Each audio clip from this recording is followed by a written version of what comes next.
नमस्कार दोस्तों, आप देख रहे हैं भारत अलर्ट 24/7। दोस्तों, आज की इस बड़ी और महत्वपूर्ण खबर में हम बात करने वाले हैं ईपीएस 95 पेंशन को लेकर सामने आ रही उन चर्चाओं की, जिन्होंने देश के लाखों पेंशनर्स की उम्मीदों को एक बार फिर जगा दिया है। क्या सरकार न्यूनतम पेंशन बढ़ाने पर विचार कर रही है? क्या RS 7500 पेंशन और महंगाई भत्ता मिलने का रास्ता साफ हो सकता है?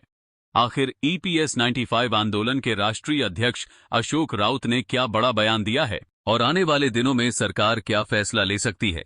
इन सभी सवालों के जवाब आपको इस वीडियो में मिलने वाले हैं, इसलिए वीडियो को अंत तक जरूर देखिए। और दोस्तों, अगर आप भी ईपीएस 95 पेंशन, ईपीएफओ और पेंशनर से जुड़ी हर बड़ी खबर सबसे पहले पाना चाहते हैं तो वीडियो को लाइक कर दीजिए, अपने दोस्तों के साथ शेयर कर दीजिए और हमारे चैनल भारत अलर्ट 24/7 को सब्सक्राइब करके बेल आइकन जरूर दबा दीजिए। दोस्तों, ईपीएस 95 पेंशन का मुद्दा पिछले कई वर्षों से देश के लाखों पेंशनर्स के लिए सबसे बड़ा मुद्दा बना हुआ है। आज भी लाखों बुजुर्ग ऐसे हैं जिन्हें मात्र RS 1000 या उससे थोड़ी अधिक मासिक पेंशन मिलती है। पेंशनर्स का कहना है कि बढ़ती महंगाई के दौर में इतनी कम राशि से घर चलाना तो दूर, दवा और इलाज का खर्च निकालना भी मुश्किल हो गया है। यही कारण है कि देश भर में ईपीएस 95 पेंशनर्स लगातार अपनी मांगों को लेकर आवाज उठा रहे हैं। अब सबसे पहले बात करते हैं उस बड़ी मांग की, जो पिछले कई वर्षों से लगातार उठाई जा रही है। पेंशनर्स संगठन की मुख्य मांग है कि न्यूनतम पेंशन RS 1000 से बढ़ाकर RS 7500 प्रति माह की जाए और इसके साथ महंगाई भत्ता यानी DA भी दिया जाए। पेंशनर्स का कहना है कि यदि सरकारी कर्मचारियों और अन्य पेंशन भोगियों को महंगाई भत्ता मिल सकता है तो ईपीएस 95 पेंशनर्स को भी इसका लाभ मिलना चाहिए। दोस्तों, हाल ही में ईपीएस 95 राष्ट्रीय संघर्ष समिति के अध्यक्ष अशोक राउत ने एक बार फिर पेंशनर्स की मांगों को लेकर सरकार के सामने जोरदार तरीके से अपनी बात रखी है। अशोक राउत का कहना है कि देश के लाखों पेंशनर्स वर्षों से न्याय की प्रतीक्षा कर रहे हैं। उन्होंने कहा कि पेंशनर्स ने अपने जीवन के कई दशक देश की सेवा और उद्योगों में काम करते हुए बिताए हैं, इसलिए उन्हें सम्मानजनक पेंशन मिलनी ही चाहिए। अशोक राउत ने अपने संबोधनों में कई बार कहा है कि सरकार को पेंशनर्स की स्थिति को समझना चाहिए। उन्होंने कहा कि आज महंगाई जिस स्तर पर पहुंच चुकी है, उसमें RS 1000 की पेंशन किसी भी बुजुर्ग के लिए पर्याप्त नहीं है। उनका कहना है कि यदि सरकार वास्तव में वरिष्ठ नागरिकों के कल्याण के प्रति गंभीर है तो ईपीएस 95 पेंशनर्स की मांगों पर जल्द सकारात्मक निर्णय लिया जाना चाहिए। दोस्तों, अब बात करते हैं सरकार की। सरकार की ओर से अब तक यही कहा गया है कि ईपीएस योजना की वित्तीय स्थिति को ध्यान में रखते हुए ही कोई निर्णय लिया जा सकता है। सरकार का मानना है कि यदि न्यूनतम पेंशन में बहुत बड़ी बढ़ोतरी की जाती है तो इसके लिए अतिरिक्त वित्तीय संसाधनों की आवश्यकता होगी, इसलिए किसी भी निर्णय से पहले व्यापक अध्ययन और समीक्षा जरूरी है। हालांकि कई रिपोर्टों में यह भी सामने आया है कि सरकार के विभिन्न स्तरों पर ईपीएस 95 पेंशन में सुधार के संबंध में चर्चा जारी है। यही कारण है कि पेंशनर्स के बीच उम्मीदें बनी हुई हैं कि आने वाले समय में कोई सकारात्मक फैसला देखने को मिल सकता है। दोस्तों, हाल के महीनों में संसद और विभिन्न समितियों में भी ईपीएस 95 पेंशन का मुद्दा उठाया गया है। कई जनप्रतिनिधियों ने यह सवाल उठाया कि आखिर आज के समय में RS 1000 की पेंशन किसी बुजुर्ग की जरूरतों को कैसे पूरा कर सकती है। कुछ सांसदों ने सरकार से न्यूनतम पेंशन बढ़ाने और पेंशनर्स को राहत देने की मांग भी की है। इसी बीच सोशल मीडिया पर कई तरह की खबरें और दावे वायरल होते रहते हैं। कभी कहा जाता है कि RS 7500 पेंशन मंजूर हो गई है, तो कभी कहा जाता है कि अगले महीने से नई पेंशन लागू होने वाली है।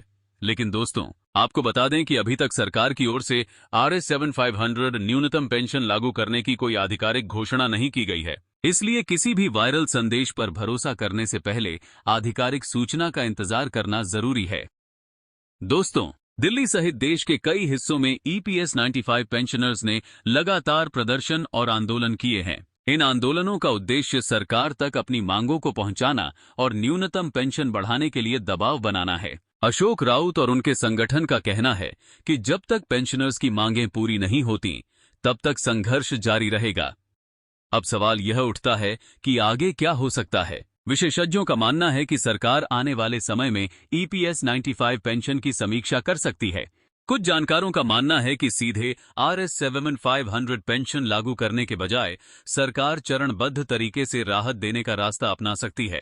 वहीं कुछ विशेषज्ञों का कहना है कि सरकार पहले न्यूनतम पेंशन में आंशिक बढ़ोतरी कर सकती है और बाद में आगे के सुधारों पर विचार कर सकती है। दोस्तों, यदि हम वर्तमान परिस्थितियों को देखें तो यह स्पष्ट है कि EPS 95 पेंशन का मुद्दा अब केवल पेंशनर्स का मुद्दा नहीं रह गया है, बल्कि यह एक बड़ा सामाजिक और राजनीतिक विषय बन चुका है।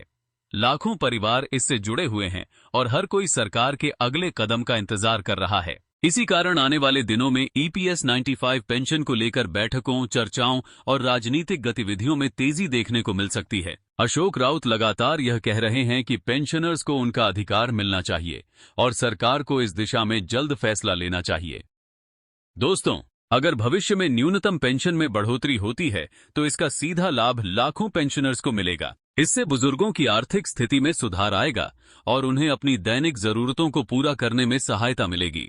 यही कारण है कि देश भर के पेंशनर्स इस मुद्दे पर लगातार नजर बनाए हुए हैं। फिलहाल सबसे महत्वपूर्ण बात यह है कि अभी तक RS7500 पेंशन को लेकर कोई अंतिम आधिकारिक घोषणा नहीं हुई है, लेकिन सरकार के स्तर पर चर्चा, संसद में उठती आवाजें और अशोक राउत के नेतृत्व में चल रहा आंदोलन इस बात का संकेत जरूर देते हैं कि यह मुद्दा अभी भी पूरी तरह जीवित है और आने वाले समय में इस पर कोई बड़ा अपडेट सामने आ सकता है। तो दोस्तों, EPS 95 पेंशनर्स के लिए उम्मीदें अभी खत्म नहीं हुई हैं।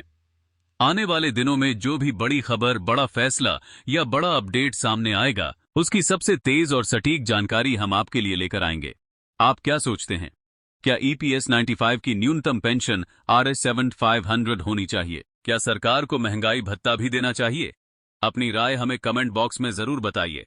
वीडियो पसंद आया हो तो इसे लाइक करें, ज्यादा से ज्यादा शेयर करें और हमारे चैनल भारत अलर्ट 24/7 को सब्सक्राइब करना बिल्कुल न भूलें। धन्यवाद। जय हिंद, जय भारत।